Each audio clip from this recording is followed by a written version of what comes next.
ပြီးခဲ့တဲ့ဗီဒီယိုတွေမှာအနည်းရောင်အပြာရောင်တွေပြောပြီးပြီဆိုတော့အခုအလှည့်ကြတာကတော့အနက်ရောင်ဖြစ်ပါတယ်အနက်ရောင်ကတော့အဖွဲတိုင်းမှာမပါပါဘူးသူမပါဘဲနဲ့အစိမ်းရောင်ပါတဲ့ဟာရှိတယ်လို့အနက်ရောအစိမ်းရောမပါတဲ့ series တွေလည်းရှိပါတယ်ဆိုတော့အနက်ရောင်ကတိတ်အများကြီးမရှိဘူးပေါ့နော်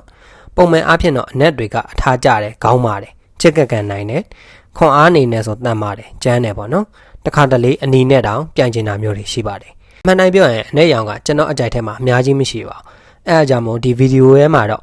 တက်စီခွဲမပြောတော့ဘဲနဲ့စန်တိုင်းနဲ့ပါရရ2မျိုးပေါင်းပြီးတော့ပဲ9မျိုးကိုထုတ်လိုက်ပါတယ်နံပါတ်9ကတော့ Ichikawa Sumino Gojo Unicorn ဖြစ်ပါတယ် Officially First Female Ranger လည်းဖြစ်ပါတယ်သူ့ကိုမှ Imamori Maya တရုပ်ဆောင်တာကိုပို့ပြီးသဘောကျပါတယ်ကာဟာကိုလည်းသဘောကျပေမဲ့သူ့က Oni Sister အနေနဲ့စိတ်ထဲမှာဆွဲနေတော့လိုက်တယ်လို့သိမခံစားမိပါဘူးထားပါတော့ Sumino ကိုသဘောကျတာကသူ့ရဲ့ high class ဖြစ်တဲ့ပုံတွေ detective skill တွေညီမလေးအတွက်ဆိုရင်ဘာမှမရင်ဆိုင်နိုင်တဲ့စိတ်ဓာတ်တွေနဲ့သဘောကျဖို့ကောင်းပါတယ်အဓိကအမာယာကိုသဘောကျလို့လည်းပါပါတယ်နောက်ပိုင်းမှာ Tegason နဲ့ engage လုပ်ပြီးတော့ Gojo Unicorn ဖြစ်လာခဲ့ပါတယ်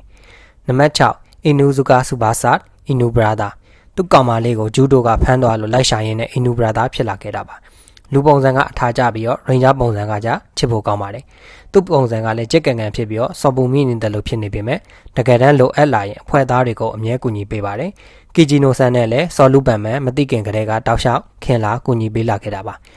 ရိုလဲရိုတက်ပါတယ်စကေးရဆိုရင်လည်းကျမ်းပါတယ်မိုမိုအီဒါရိုတို့ဂျီရိုတို့ပြီးရင်သူအကျန်းဆုံးလို့ထင်ပါတယ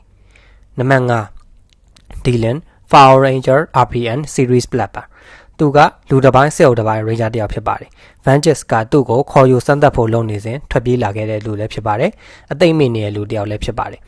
Vangelis လက်ထက်ကနေထွက်ပြေးလာခဲ့ပြီးနောက်ပိုင်းသူ့ရဲ့ skill ကြောင့်အနက်ရောင်တယောက်ဖြစ်လာခဲ့ပါတယ်။ကြမ်းလဲကြမ်းပါတယ်။ Scott နဲ့လည်းဘိုင်ဝမ်ဆွဲနိုင်လောက်တဲ့ထိမိုက်ပါတယ်။ကာမောင်းနဲ့ skill လည်းမိုက်ပါတယ်။ထန်နာယာကသူ့ရဲ့ညီမမန်းတီးသွားတဲ့အခါမှာလည်းမရရအောင်ကတ်ထုတ်ပေးတာတွေညီမလေးအတွက်ဘာမှဆို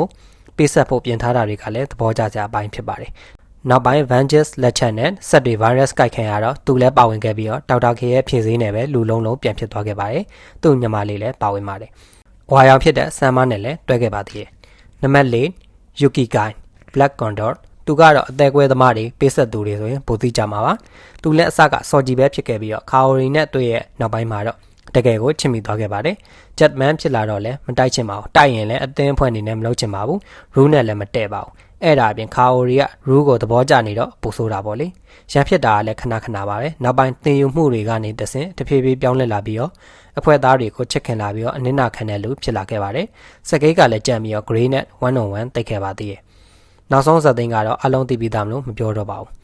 နောက်ပိုင်းကိုကိုင်းကြားထဲမှာတခန်းပြတ်ပါလာခဲ့ပါတယ်နံပါတ်3 Tommy Oliver Black Dino Ranger ဖြစ်ပါတယ်သူကတော့တိတ်ထွေထူးပြောကြမလို့ထင်ပါတယ်သူ့ကိုအစိမ်းရောင်ထက်ခုအနက်ရောင်ကိုပို့ပြီးသဘောကျပါတယ်ပိုလဲကျန်းလာပါတယ် Ranger ဖြစ်ခံဒီမှာ Elsa က Ranger ဖြစ်ဖို့အသက်ကြီးလွန်းမနေဘူးလားလို့မေးရဲ့အချိန်မှာ Maybe old but I can still pull it off အဲ့လိုပြန်ဖြေသွားတာကလည်းရေလံလိုက်ပါတယ် Black Ranger အနေနဲ့ရော Mentor အနေနဲ့ရောကျောင်းဆရာအနေနဲ့ရောလုပ်ကင်ခဲ့ပါတယ် Zoltrus နဲ့လည်းကြုံရင်ကြုံလို့ဂျူရယ်ဆွဲပြီးတော့တိုက်ခိုက်တဲ့ပုံစံတွေကလည်းအမိုက်စားပါပဲနံပါတ်2 GRE က Ninja Black သူ့ကိုတော့စကြည့်ကလေးကသဘောကျပါတယ်တွက်လဲတွက်တယ်မိုက်လဲမိုက်တယ် Japanese American Ninja ပုံစံဖြစ်တာမလို့တခါတလေအင်္ဂလိပ်လိုပြောတတ်ပါတယ်အရင်ကတည်းက Karate သင်တန်းပြီးခဲ့တာဆိုတော့တိုက်ခိုက်ကလည်း share ပါပဲ Ranger ပုံစံကလည်းရိုးရိုးရှင်းရှင်းနဲ့လှပါတယ် 5K speed အကုန်မိုက်ပါတယ်တွက်လဲတွက်ပုံကတော့နှစ်30ပြည့် anniversary movie ပြန်ထွက်လာတော့လေအရင်လိုတွက်တုံးပါပဲတခြား ninja တွေကအလောက်ကိုစီနဲ့မျိုးအနှဲငယ်အားနဲလာတာညောင်းကြိုက်တာမျိုးရှိပေမဲ့သူကတော့ easy ပဲမဖြုံပါဘူးဒါဆိုရင်အကြိုက်ဆုံး Black Ranger အကြိုက်ဆုံး Black Ranger ကတော့ Will Aston Overdrive Black Ranger ဖြစ်ပါတယ်သူ့ကို Boken Black Masumi တဲ့ပိုသဘောကျပါတယ်ကြည့်လိုက်ရင်တော့ Masumi ရဲ့ background ကတော့ Will ထက်ပိုမိုက်ပါတယ်ဒါပေမဲ့အထာအနေနဲ့ဆိုရင်တော့ Will ကပိုပြီးတော့အထာကျပါတယ်စော်ဒီပဲတယောက်လည်းဖြစ်ပါတယ်အရင်တော့ Spy Hound တယောက်ဖြစ်ခဲ့တယ်လို့ Security မှန်သမျှကိုလည်း AC ကြော်ဖြတ်နိုင်တဲ့လူတယောက်ဖြစ်ပါတယ်အစကတော့တယောက်ထက်လှုပ်ရှားတဲ့သူဖြစ်ပြီးတော့နောက်ပိုင်းကျမှ Character Develop ဖြစ်လာပြီးတော့အသင်းနဲ့အတူတူတိုက်ခိုက်လာပါတယ်ပုံပြောင်းရင်လည်းအထာကျပြောင်းတတ်ပြီးတိုက်ခိုက်ရေးကလည်း share ပါပဲ